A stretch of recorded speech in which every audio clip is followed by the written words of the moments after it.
Hi, it's me, Tim Dodd, the Everyday Astronaut. Welcome to Berthoud, Colorado. We're just a little ways north of Denver, amongst the beautiful Rocky Mountains. And I am here to share with you guys a company that I'm really excited about, Ursa Major. Today, we're gonna check out all the incredible different rocket engines Ursa Major is working on, which is way more than I even knew about. We'll talk to experts who will give us the nitty-gritty details that I love. I'm literally going to be getting my hands on a rocket engine for the first time to help build one. And if all goes well, we might even catch an engine test from a ridiculously close distance. Yes! Now I do need to warn you, we get really deep into the weeds here with all of the nerdy stuff of rocket engines in this tour. But don't worry, I've got 3 videos that will help you understand everything we talk about. So if you haven't already, I would consider watching Why Don't Rocket Engines Melt?, How to Power a Rocket Engine, and How to Start a Rocket Engine as precursors to this video. Because although this is all extremely exciting stuff, what we talk about in this tour can be pretty hard to follow for those uninitiated. And yes, this is a very long video, so here's the timestamps for all of the sections that we talk about, and we also have the YouTube timeline broken up as well. Okay, let's head on inside and see what they're up to. Hey. Joe, how's it going? Good to meet you. Yeah, nice to meet you. Thanks for coming out. Thank you so much for having us. Yeah, please. Let's check out Ursa Major.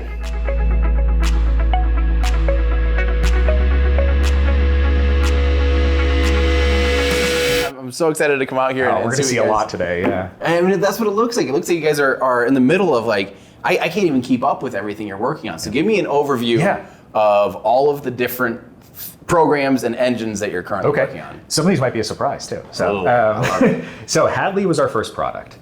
When 6-7 years ago when we started the company, the intent was let's build one engine and hot fire it to show we can. And that was a big proof point because we took the approach of staged combustion for our engines. So higher performance, higher risk. We really thought it was going to be a demonstrator. Now it's a product with 3 different variants. You'll see all 3 today. We've got a boost variant, an in-space variant, and then a hypersonic variant of Hadley. We've built probably 120 of those engines to date. And holy crap. What? So when we walk around, you'll get to see a lot of that. You'll see the production line. And Ripley is the big sister of Hadley. So it's about 10 times the thrust, go from 5,000 pounds to 50,000 pounds. So Ripley was intended to take Hadley's architecture, performance, manufacturing, turn it up to 11, but also focus on reliability. So we'll see a lot of that hardware today. And then just last year, we announced Airway. We had for a while done some work on what is the next engine, what is the next product here. And 2 things really stood out to us. Russia's invasion of Ukraine meant no more big engines coming into the US from Russia. And the industry's shift toward methane, while I should let our CTO speak to this, but we are not believers in methane for performance. With our architecture, kerosene can perform right around where methane does, but it was really important to us that the industry's infrastructure was going toward methane. We were seeing launch pads and tanks and propellant conditioning move toward methane. So Airway is our 200,000 pound thrust, LOX natural gas, full flow stage combustion engine. And I think you're the first to hear that. We haven't announced that it's full flow. We itemized it as fuel rich initially, now it's full flow. Holy crap. Holy crap. And then 2 other things you'll see today while we're walking around. We just announced an Air Force program for an engine called Draper. That is a peroxide Caro, small engine for hypersonics. Really exciting there because peroxide's a completely different oxidizer than liquid oxygen on our first 3, but we still run closed cycle. So all of our stage combustion experience goes into Draper as well. Really? Yeah, very cool. I think it's the first of its kind. And then lastly, you will see kind of as we're walking around some solid rocket motors. So so 4 different engines, all different scales and all different capabilities. But all closed cycle. But all closed cycle. Exactly. I mean, I don't know of anyone else that's starting there as their jumping off point. It seems like most people would probably be terrified to try and do closed cycle and everything. We really took to heart. We had to push the industry forward. We didn't want to build another vertically integrated launcher with open cycle engines. So if there's a marketplace for closed cycle engines, I can't wait to see what the next companies are going to do. Yeah, as we walk around, you'll see some hardware that really kind of exemplifies how and why staged combustion. So we had to go develop novel metals from scratch to withstand the environment. And those novel metals, using 3D printing, allowed us to create geometries that have never been made in rocket engines before. So we now have rocket engines that can withstand the searing hot gaseous oxygen environment that wants to rust or eat everything in front of them. All right, so you guys are developing a lot of really unique things using 3D printing a lot. I think it's time we head out there and see the hardware. Let's do it. I'm here with Mark. Mark, nice to meet you. Nice to meet you. Hey, we're gonna head in and check out Hadley. Hadley Production area, yep. Awesome. So this is where we build our Hadley engines. Holy crap. Yes, it is. So that's awesome. Hadley's a roughly 5,000 pound thrust staged combustion engine. What we're looking at here is a copper chamber vacuum variant. So this would be for an upper stage of a launch vehicle. Wow, it's so small. Yeah. How do you fit so much into that tiny little package? That's incredible. Yeah. Well, definitely 3D printing plays a pretty big role in being able to get all of that packed in there. So Hadley's about 80-85% 3D printed by mass. Oh my gosh. Wow. And it's copper, right? So this chamber is copper. Okay. And then it has appears to be, yeah, so you said this is the vacuum optimized, so it would have a nozzle extension on top of that. Yes. Yes, and exactly. that's made out of? That's a nickel alloy. Nickel alloy, okay. Okay. And is it's film cooled. It is film cooled, okay. So is there a little bit of a manifold right here then? Yes, you can see that cooling manifold. Okay, so this is the regen, or I mean the cooling, that's the cooling circuit. Cooling circuit right there. Yep. Okay. And this has a kind of an interface ring stub skirt there for testing on the stand, not the full. Not the full nozzle. Full nozzle on it. Because it'd be too high of expansion ratio. Exactly. Yeah, you'd have separation, flow separation, and structural issues with the full one at sea level pressures. And then you might not have much of an engine left. Potentially. Yeah. Exactly. So let's see if we can, if you wouldn't mind, I love like nothing more than kind of trying to dissect these guys and see if we can figure out what exactly is going on here. So it's your engines are oxygen rich. Correct. Staged combustion. Yes. So that means that the turbine is going to be the top, the very bottom here on top of the chamber will be the turbine. Yes. So this is kind of vertically stacked. So the turbopump sits on top. So it's inline. And then it just shoots right down into the main chamber. So it's also a structural. The turbopump assembly. The thrust goes through the whole turbopump assembly. I love that. And is that even what those ribs are for? Kind of between the yeah, that's pumps part of it, just to to provide that structural support to keep everything in good kind of physical location.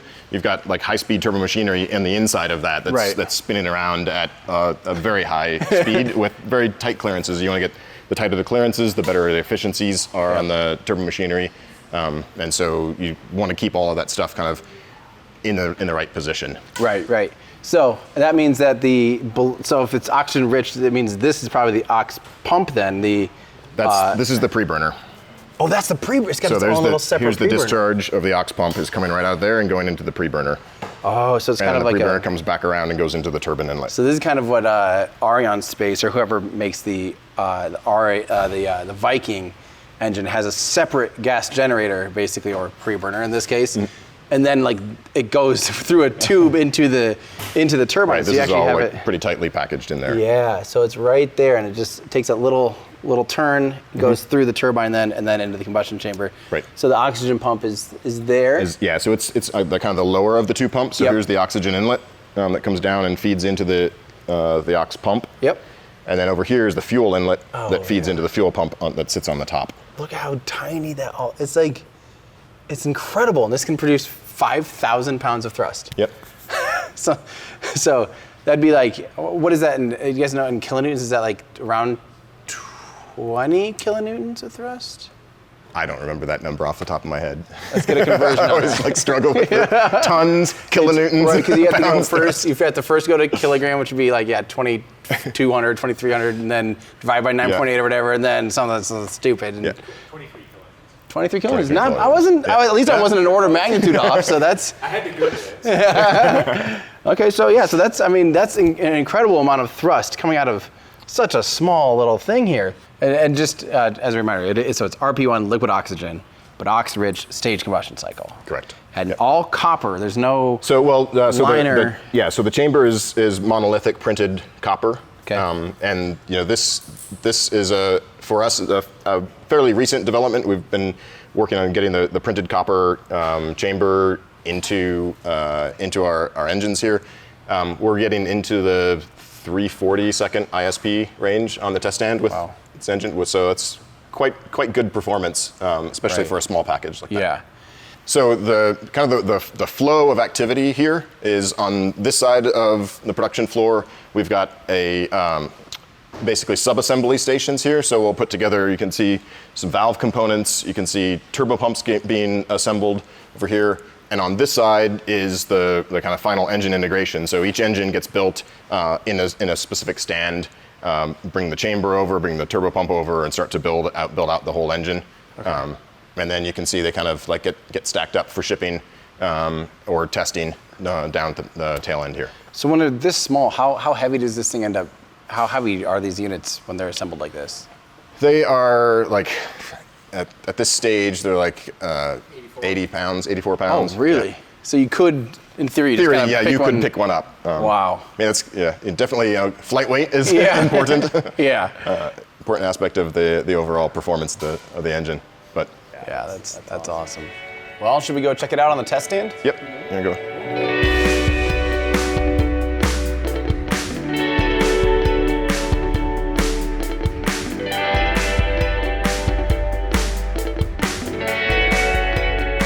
All right, what's up? Hey, I'm Tim. Bill. Bill, awesome. I'm gonna hand you this mic here. Let's stick that here in your collar.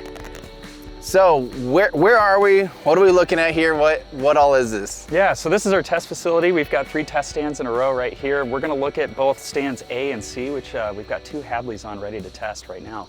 So we can go take a look at both of those, but these were built, commissioned in 2017 and commissioned last year, just to really hit Hadley test rate, both development and production. And, awesome. Yeah, let's check it out here.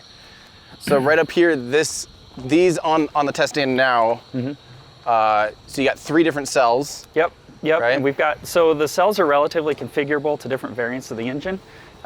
What you've got on a test cell, generally speaking, is a thrust structure that you can bolt Hadley up to. You can get really close to it. We'll actually keep walking over to C.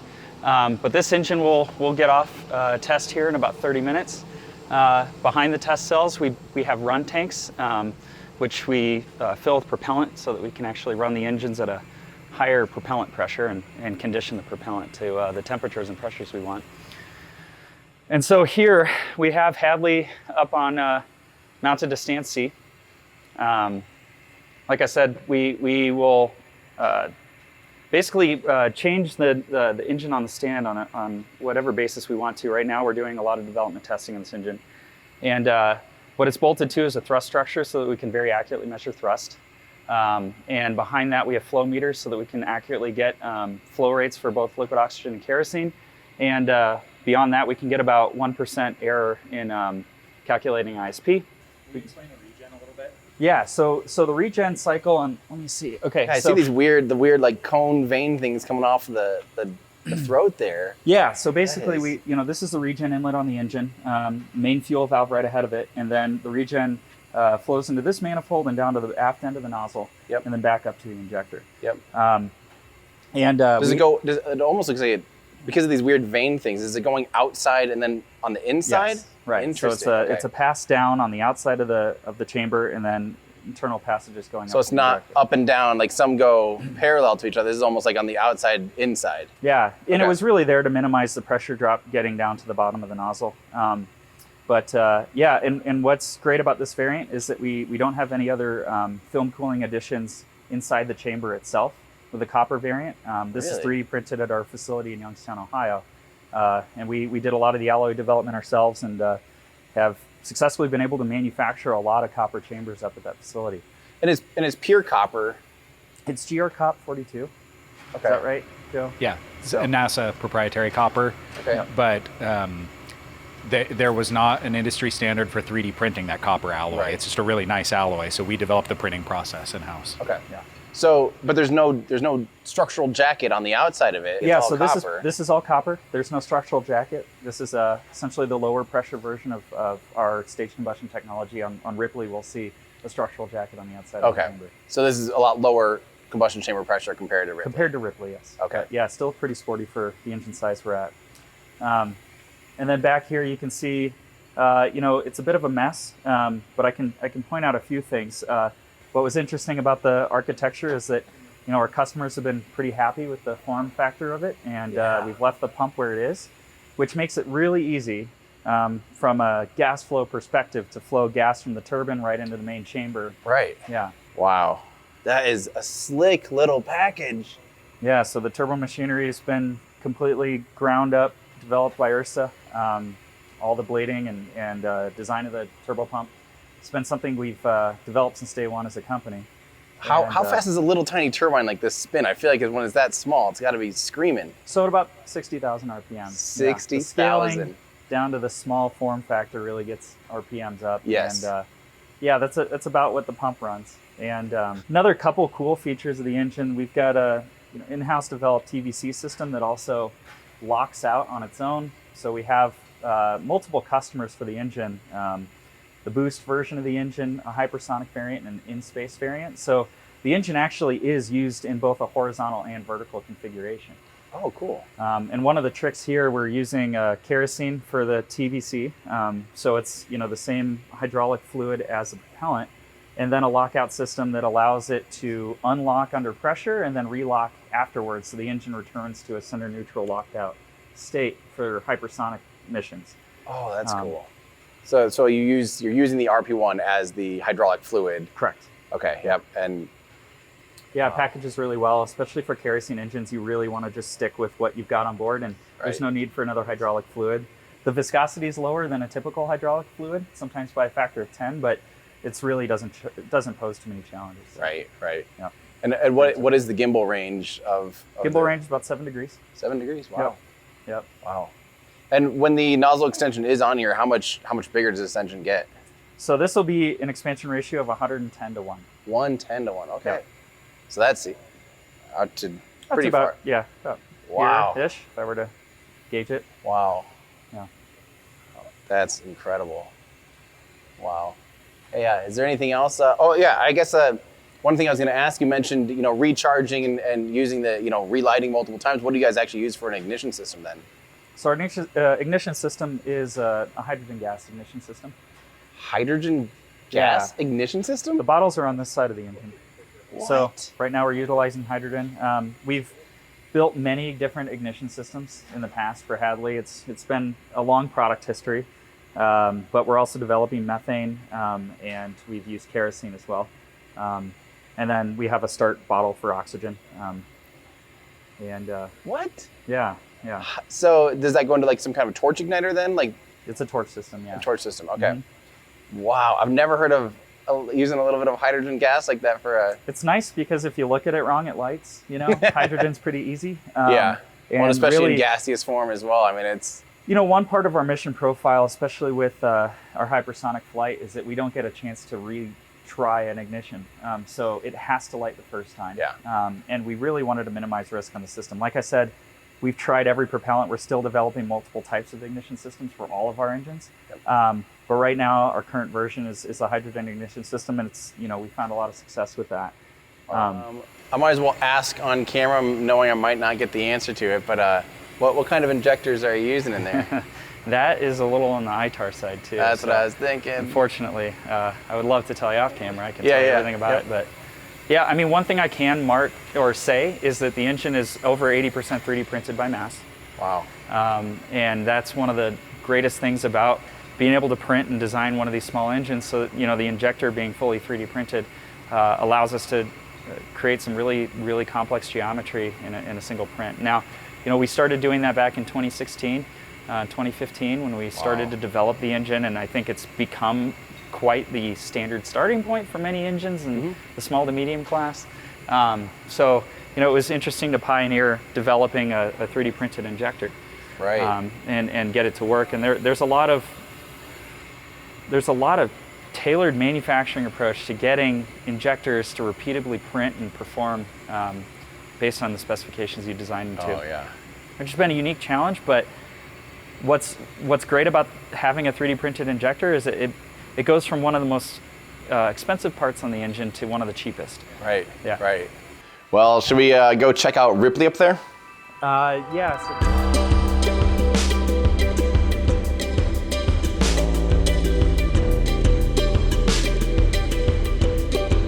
All right. Hey, I'm Tim. Hey, I'm Melissa. Melissa, nice to meet you. Stick that right there in your top of your shirt collar. Nailed it, exactly. And I'm Tim. Hey, Brad. Brad, nice to meet you. I'll have you do the same thing. Just kind of stick this right up. Yeah. We'll walk over to the front where we have Ripley Block 1 development engine installed right now. Cool. Get to take a look at it. So why don't we come on back? Guys. The first thing you're going to see is this is the lock space. This is, of course, the run tank for pressing locks to pump inlet pressures, essentially. You know, the storage tanks, we kind of walk past already, you know, many thousands of gallons. That gets transferred here to actually run the test. So we have a lock bay, isolation valves, press system, mirrored over there for the RP1 system. Got it. So we're gonna walk back here to the back of the test cell. Actually, we can follow Melissa out front. The first thing you're gonna notice here is we have a lot of passive sound suppression going on. You know, when you look at rocket test stands, there's some of the fundamental different types are, of course, vertical or horizontal or an angle. And then what kind of flame diverter system, cooling system, sound suppression system are involved. So as far as the passive sound suppression systems, you're looking at, of course, an array of engineered dirt berms. We actually did acoustic modeling of the whole area in order to reflect back the sound waves as much as possible from the surrounding area. And this goes for these concrete walls back here as well. So let's go take a look at Ripley. Oh, look at that. So this is a 50,000 pound thrust Ox-rich stage combustion engine. It is the highest pressure kerosene rocket engine that the United States has ever hot fired. Wow. We have Melissa here was our lead for development. We did about a 2-year sprint where this block variant of Ripley started as a clean sheet back in early 2021. And we went through all that rapid, you know, the usual PDR, design phase, early procurement, all of that culminated in our hot fire activation campaign this past February. So roughly 24 months from actually Melissa's sketches of engine cycle diagrams, turning that into real thermodynamic models and requirements for the component designers. And now here we are with this. This is actually still the serial number 1 engine that's been rebuilt since its first campaign. And it's back on the stand for more aggressive engine development testing, longer duration tests, a lot of startup sequence investigation. Yep. I think you had some discussions with Bill and Joe earlier, a little bit about how there are all kinds of unique technical challenges when you get to stage combustion engines. And the ones that get talked about a lot are the pressures, material compatibility, and all those things, the complex turbo machinery, all those things are certainly challenges. But the one that I would say, honestly, to the development engineer of the stage combustion engine that we spend the most time with is the startup sequence. Oh, yeah. You know, if you think about it, you've got the pre-burner and the main chamber, or if it's, you know, full flow stage combustion, multiple pre-burners, of course. You have these combustors in series, and they're on different sides of the turbine. And when you do that, you have fractions of a second to get right of a window between when you have a viable startup, when you might stall out, or when you might actually run away. Yes. So in order to do that, you have lots of requirements for propellant control valves that you don't see on some other engine cycles, open cycles, that sort of thing. So one of the things that Melissa worked on in particular was how we dial in multiple fuel valves that have tailored profiles that, you know, inside of a quarter second have to do certain maneuvers to deliver the propellants to certain combustors at the right timing. There are additional auxiliary start systems. Obviously, we have ignition systems.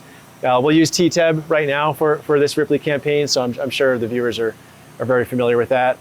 We have multiple ignition systems here at Ursa. We saw hydrogen down there. Sure. I've never seen a gas hydrogen ignition system before. That was cool. That was a first for me. I wish I made a video about how to start a rocket engine, and I never included gaseous hydrogen as an option. I mean, that's something really cool. Yeah, that's a great one. We like that for our vacuum engine, where it really maximizes the ignitable range for multiple relights. You really increase reliability by having a really high flammable set of gases, basically. Yeah. For development, I mean, and obviously TTEB is on operational vehicles and can be operationalized all the way through flight. For development, though, especially, we really like it because it takes out the guesswork of is this combustion chamber going to light or not? Yeah. I mean, the truth is, if you get some kind of dribble of TTEB in there, you're probably just going to be fine. Yeah. We'll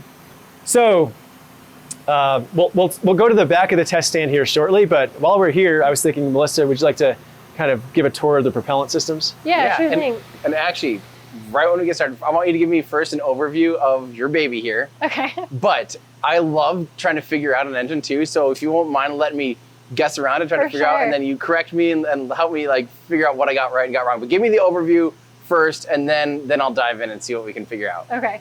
Sure thing. So this is Ripley. It's our 50,000 pound force LOX kerosene engine, also Oxford stage combustion. And we hot fired it for the first time this year. So do you want to try and figure out what things are? Okay, so we would know the turbine's up here because it makes a bend into the injector into the top of the combustion chamber. So turbine there, Oxford turbine. Did you say Oxford combustion chamber too? Well, it's stage combustion. So our pre-burner's Oxford. Okay, yeah. but your main OF is obviously fuel rich, right? Okay, I was going to say I've never heard of anyone doing ox-rich in the main combustion chamber, but today could have been the day. Okay, so so if it's ox-rich, then this must be the oxygen line here. Yep. So it feeds right into the turbine. So this means this is your fuel pump down here. Let's see here, what else? So it goes regen cooling right out here into the manifold up there. Is that correct? So this is our fuel pump, and you can see that this bigger line is what goes to our main combustion chamber regen. And what's really exciting about Ripley is like we also have this kick pump. So we have a smaller pump on top of our pump that's pumping the pressure up just to the pre-burner. So if you want to walk around over here. Yeah, so this gets it up to you can see that a small amount taps off and goes to there, and then this line is the one that runs it to our pre-burner. So this is all the size that feeds the pre-burner. That's all the, and that's at a high because it has to be higher pressure since has to be high enough pressure to feed the pre-burner. It has to be high enough pressure to feed the main oxygen or the main combustion chamber. Yeah, that's exactly right. And so you don't really need to pump up all of the fuel to that higher pressure. You just need a small amount of fuel that's being directed to the pre-burner. So that's awesome. That really saved us from having a 2-stage fuel pump. Right. So it's just this little bitty guy is its own little boost pump. Yep. Yeah. Exactly. Okay. That's cool. It's funny because I have hardly ever actually seen it in real life. To understand, how in my head I don't have a sense of scale of how much fuel is actually getting boosted up to these higher pressures. Right. Okay. So keep going here. I'm seeing something that Yeah, so from our aux pump, it taps off over here, and then we have our main oxygen valve here, which is a pneumatic valve, all designed in-house. This is tapped off so that we can chill in our pump ahead of going into our start sequence. Got it. So that's upstream of the MOV. You have your MOV that runs to your pre-burner. So this is all of our pre-burner. And you can see the fuel, it comes from the kick pump down here around the backside. So this is the pre-burner valve. And then we have another valve on top of the pre-burner head in, but it comes in from the top for the fuel. So you have an off-chamber, a separate pre-burner that it's going to feed your hot gaseous oxygen. It's not? Okay. Yeah, so all of the aux comes in here, the fuel comes in there, and then it's combusted in this main combustion chamber here. And from here on is hot gaseous oxygen. Yep, that's exactly right. Okay. Yeah, so then that goes in and drives our turbine, which is then fed through the hot gas duct and into the main combustion chamber through the injector. So the other part of the fuel circuit, the main portion is tapped off here, and it's a little hard to see, but it's tapped in here. So it goes into the regen. Yep. And then it's a single bypass, and then we have our main fuel valve here, which taps off and then is going in through the main injector over there. Main injector up top. Yeah. Wow. That's a tight package. I mean, yeah. It's impressive to think that you have to be able to get access to everything, to be able to install or, do all the things you have to do to it, but also, then make it tight enough to fit on a vehicle for space. Exactly. And with Hadley too, we have our whole TPA is stacked on top of the thrust chamber. But with this, our TPA was so big that we couldn't fit it there. So packaging is very tightly in this way. And then also just all of the routing within that too is really important for the packaging. So that's something we had to consider a lot with our layout and our design of the engine. Yeah. And so it looks like you're doing a similar thing here where you just have a temporary nozzle extension. So is this going to be a vacuum version? We have both versions. This chamber specifically was the vacuum variant. So this expansion ratio is in line with that. So we are working on another combustion chamber design that would be for the sea level variant. But it's mainly all the same engine components aside from the nozzle extension. Okay. And it looks like it's copper on the inside, but you do have a structural jacket on the outside for this one because it's higher pressure. Exactly. So we have that Inconel shell to provide some of the structure for that, but then the copper is better for some of the heat transfer. And is it 3D printed for the main cooling chambers and everything? All the channels and everything are still 3D printed copper, like the technology that you guys have developed in house. Yeah. And then you have bimetallics though to be able to keep it all Yeah, so it's actually printed in 4 different sections, and then we weld them together and braze them together. Oh, so cool. it is quite a long process, but seems to be working out well. And the copper we print ourselves at an Ohio facility. So we've really done a lot of parameter development using a well-known NASA copper powder alloy. But we've done a lot of process development to tune in both the sort of laser printer settings, but also the post-processing and that sort of thing. When you look at the engine, it's sometimes more useful to talk about what's not printed than what it is, because generally everything that's not that doesn't lend itself to more of a sheet metal type construction. Anything besides that would be printed. Right. So the entire thrust chamber, except for the nozzle extension here, which as you said is an early development fill-in. The inlet, the entire turbopump pre-burner system, all printed. And what's really notable is when we talk about materials. So if you go through the materials list on this engine, you're going to see a lot of the normal ones, that your Inconels, your titaniums, aluminums, that sort of thing, and then obviously copper on the combustion chamber liner. But what's interesting is, of course, so pre-burner ducting through the whole turbine housing and what we call that turnaround duct that Melissa was pointing to, where that turbine exhaust feeds into the main chamber. All of that is where you have high pressure, high temperature, nearly pure oxygen. And of course, that is where your normal engine alloys are not going to cut it. They have a tendency towards ignition and combustion propagation. So that's where Ursa's developed our own alloys, our own printable alloys, tweaking composition chemistries and other process parameters, and also doing a lot of lab scale testing to prove that out in high pressure environments. And so what you're seeing there is, when you look at this engine, is a lot of the materials you're used to, and a lot of alloys. They all look the same, but a lot of alloys that are special to Ursa. Okay. Wow. What do you think was when very first, like after the very first meeting saying this is what we're going to aim for, where do you start with an engine like this when you're designing it? Like, what's the first thing? Are you trying to hit a target number, and then you have to walk backwards of like, okay, if we're trying to get this ISP or this thrust level, we know this, is that your variable, and you design backwards from there? How does that actually work? Yeah, a lot of it starts in the main combustion chamber, and then you work your way back through the system. So like you start with what sort of thrust and ISP you want there and your chamber pressure, and then from there you have to have all of the systems that can support that. So like you have to have pumps that are able to produce that much pressure. So you kind of start from the main combustion chamber and work your way back, and then we use a rockets model as our transient and steady state analysis, but it has all of the resistance in there. It has pump maps, so you can tell what performance you're going to get with those pumps, as well as all of the rest of the components on the engine. So is there anything else we want to be seeing here? Let's do a quick look in the back. Yeah. So this thrust takeout rated at 50,000 pounds thrust, which Ripley will be making good use of. It's got a whole set of load cells to measure that with high accuracy. You're seeing here a dual set of Coriolis flow meters, which are more or less, for this scale of flow rate, the most accurate that you can get. And so, we all like to talk about ISP. It's ISP and thrust. It's actually one of the hardest numbers to really pin down inside of 1 or 2% uncertainty. And so we go through a lot of effort here on the ground support equipment side to install the right instruments, also the right data acquisition system, because in all that conversion on the back end, you can add sort of hidden uncertainties. And so when we want to go to our customers with a certain thrust and ISP estimate, especially for upper stages where uncertainty margin really draws away from real performance capability of the vehicle, we really try to drive to that sub 1% uncertainty on ISP and thrust. So this is sort of the flow meters and load cells. That's really where it all counts. Yep.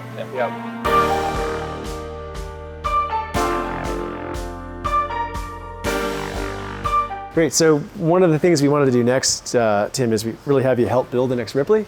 So we have the dev engine on the stand and the next one ready to go here, about halfway point of the build. So this is the Ripley build area. Over here, we have the engine that Alex, our lead technician, is working on. Nice. Hey, Alex, this is Tim. Hey. So Alex is preparing a few extra parts to go on the engine. Coming up next, we have a lot of the pre-burner hot gas section, as well as some of the regen fuel ducting. So, if you have some time, we wouldn't mind a little help installing one of those pieces. Yeah, I would love that. Okay. Cool. So Okay. just to orient you, right? So we talked about how the Ripley flow path and cycle works, right? Yep. And so the fuel pump discharges here. We have to get it over to the main chamber to start the regen cooling process. And so there's going to be a duct that goes from here to here. Yep. We call it the saxophone. And Alex has it over there. I see why it's called the saxophone. Yeah. So, yeah, you want to install it? Yeah, I would love to. Let's get some gloves on. And So we got torque specs there. yeah, we got some torque specs. We got part numbers, so we know what we're installing. And with this, in combination with the model, will help us kind of install the whole thing. Okay. So like I was saying, we're like still in dev processing, so we don't have everything super refined, but we have enough information for us to install it. Okay. So that's where we're at. And the torque specs, is that plus or like within 19 pound-feet? Is that like? Yeah, that's like a range, right? Plus or minus right here. And we will set that on the torque wrench, and I'll show you how in a sec. And that is a range of that. Gotcha. So sweet. basically, so we know we have the fasteners here. That's the part number. We already got all that set up for you. Okay. Already verified that, and the seals are right.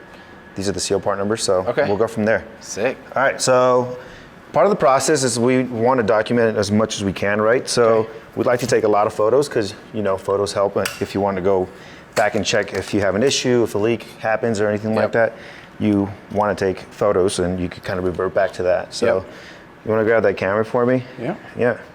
So we're mostly just checking to make sure there's no like burrs or any like. Yeah. So any negative material, any dings, because you know it happens when you handle parts and you get scratches. So stuff like that could cause some leaks in the wrong places. And we're gonna do the same on the engine side. So want to come over here with that camera? There you go. Got photo skills. We'll start with that, and I'll run these through. This is actually pretty heavy. Heavier than I thought. Yeah. Like that. Look at that. All right. Okay. All right, so I'm gonna get in there and get this started. How's that looking? Looks flush and straight on. Beauty. All right. I'm gonna have you grab a fastener from down here and then get the bottom. One of the in the bottom. You got the sex one? Yeah, I got the sex one. Get the top one over there, see if you can get that. Top one up in there? Yeah. Make sure we kind of. Yeah, have another anchor point. Yeah, exactly. Man, you guys are working some tight quarters here, huh? Yeah, most engines are pretty much the same. You want a nice tight package, right? So you get in these situations where you have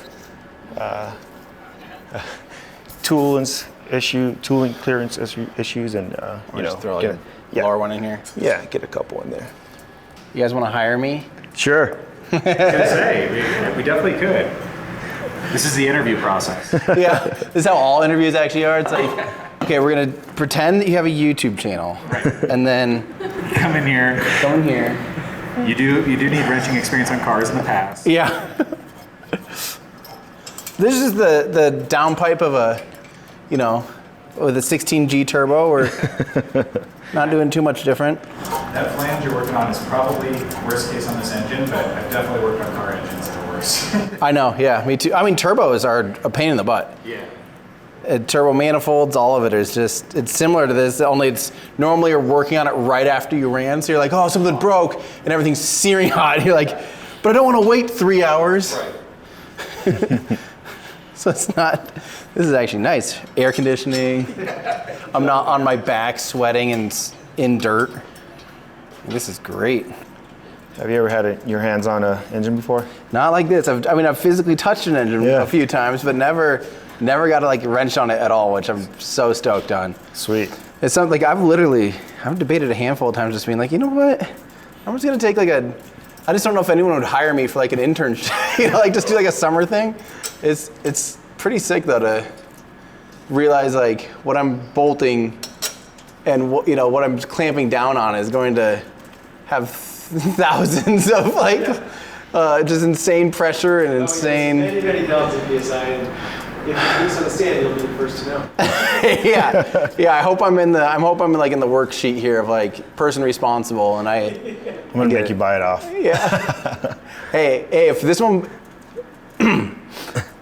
if this one doesn't quite work out that well, let me buy the parts off it. I'll hang it up in my office. Yeah, a half-charred one. Yeah. I'll drive these ones if you want to start wrenching. Just make sure you're not tight, but snug enough to get ready for a torque. For a torque, yep.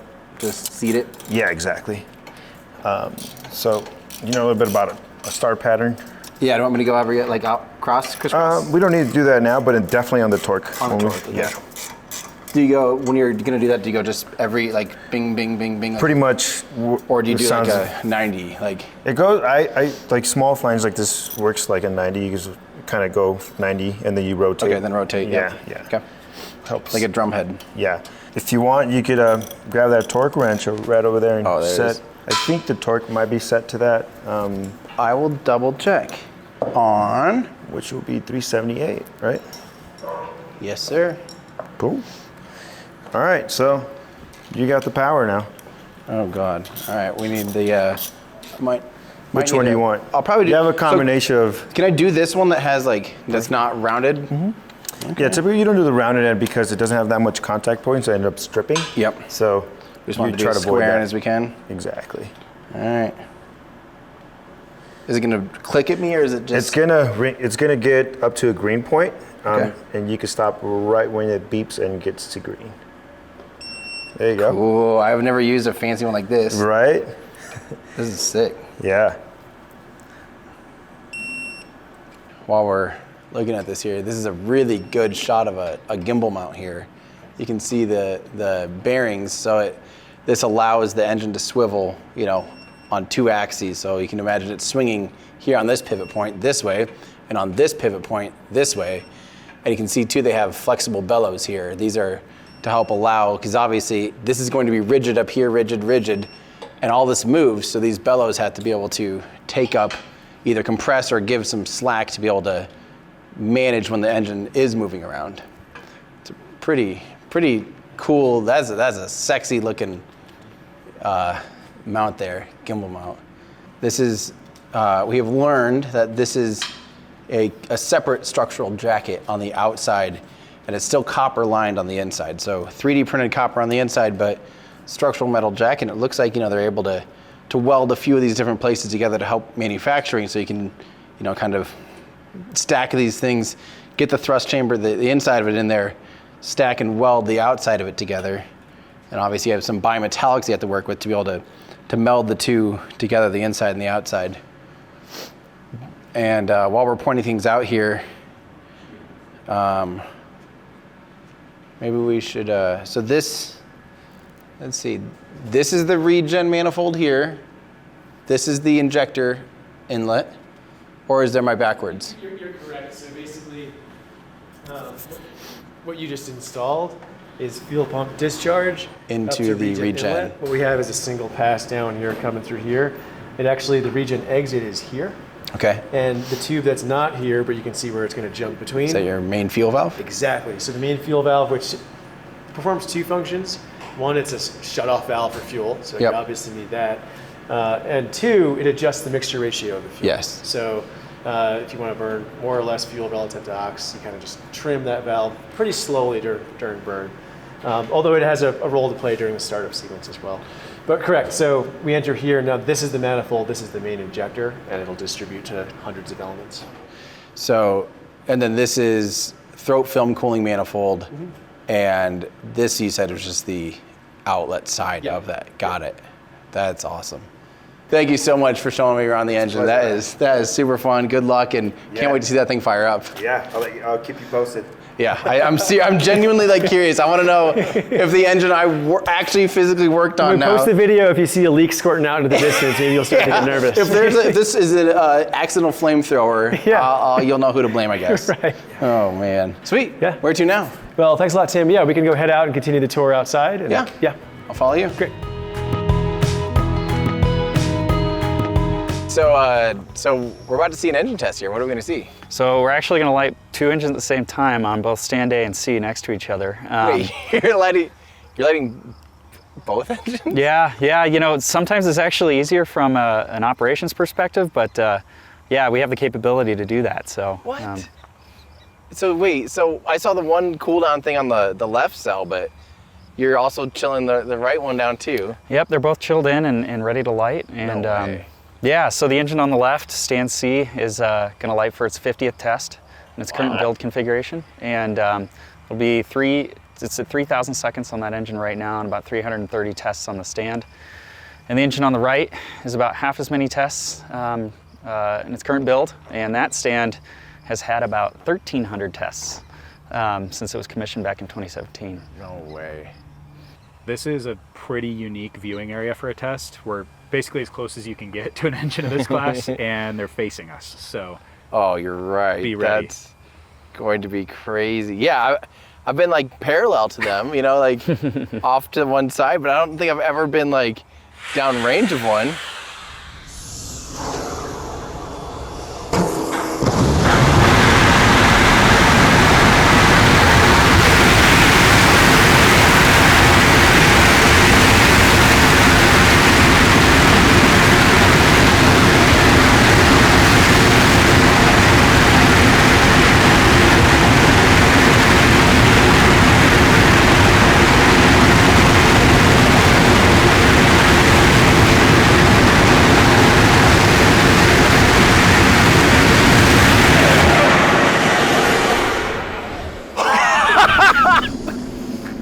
Yes! That might be, I think that's the best engine test I've ever seen. Holy crap! definitely unique. Yeah. Definitely unique. Oh my God. Want to do it again this afternoon? Yeah, you can fire them up again this afternoon? Oh, yeah. Oh Copy my that. God, We'll go through yes. a test.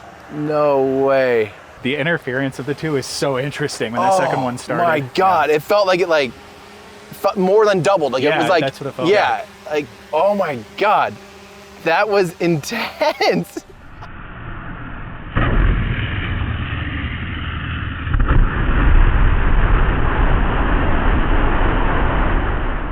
So we were in that little gravel area right there. Yeah, exactly. And that's what? That's It's 100 meters away, basically. 100 meters away. And I think that's got to be as close as I've been to any engine. But the crazy thing is that we're almost like downstream of it, so Yeah. it feels. It's exactly where that pole is, where we were standing, is as close as the NASA safety spec to an engine this size. No So we way. were literally as close as you can get per NASA safety. Well, you could feel it, and especially when by the time the second one lit up, like I don't know if it was just some kind of resonance or some kind of Interference? interference, Yeah. something. All of Yeah. a sudden, it went more than you'd expect, double the engine. Not even you'd think just a mild increase. It felt like it at least doubled. Oh, I felt it hit me. Yeah, and I felt like all of a sudden I felt the heat too. Like you can actually feel, and it's so bright. And it's not a normal test for us to run both at the same time, so you definitely caught a good day. Oh, and that was perfect. As you heard on the radio, both tests were full duration, so we were testing this in-space variant, a hypersonic variant side by side, and got all the data we needed. Oh my gosh, and you were doing TVC and everything? Yeah, we I got to mean- see some TVC motions, which on an engine like this, it's very close coupled. TVC can be tricky, so you want to make sure it's really dialed in. Yeah, that was incredible. That was,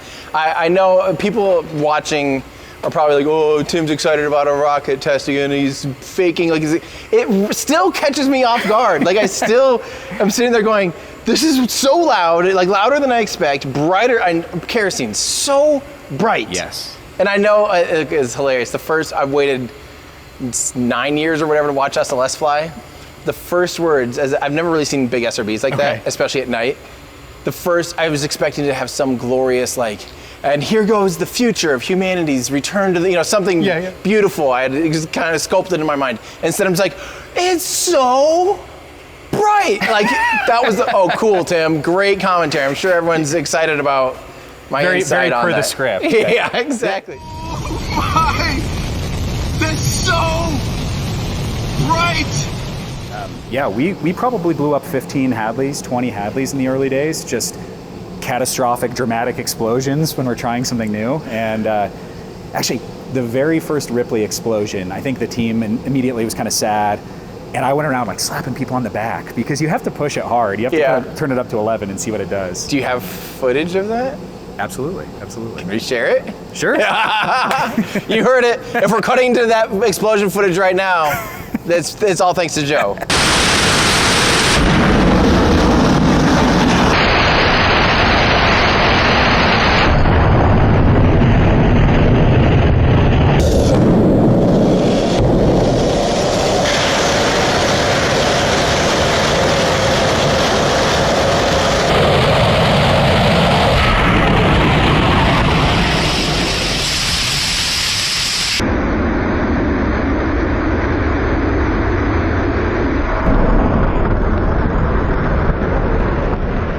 man. You guys are working on some awesome things. Thank you. Yeah, We're really glad you could come see it. Yeah, it was, I mean, seeing everything today, getting hands-on with an engine, being able to, you know, actually see these things fire. I'm not nervous about my build on Ripley, but I am very curious about how that's going to go. If I was hand assembling engines at like 22, you'll be fine. You'll be all right. It's true. I'm excited to see. I'll be paying very close attention to that test campaign. So Awesome. That'll be very fun. Yeah, well, we'll have you out for Ripley sometime and then down the road to Arroway. Oh, now that will be awesome. Yeah. Thank you so much for your time. Really appreciate it. It was really so amazing. glad we could do it. Yeah, Thank you. had a great time. Thanks so much to everyone at Ursa Major for having us out and for showing us all the amazing things you're working on. Be sure and keep up with Ursa Major on social media so you don't miss out when they have some exciting updates and content to share. I also owe a huge thank you to my Patreon supporters, YouTube members, and ex-subscribers for helping me make content like this. If you enjoyed this video, consider showing your support through one of those platforms, or maybe consider dropping us a super thanks. All of it really makes this stuff possible. And while you're online, don't forget to check out our incredible merch store for things like our 1/100 scale metal Falcon 9 models, or our heat shield color changing mug, or lots of other fun stuff at everydayastronaut.com/shop. Thanks everybody, that's gonna do it for me. I'm Tim Dodd, the Everyday Astronaut, bringing space down to Earth for everyday people.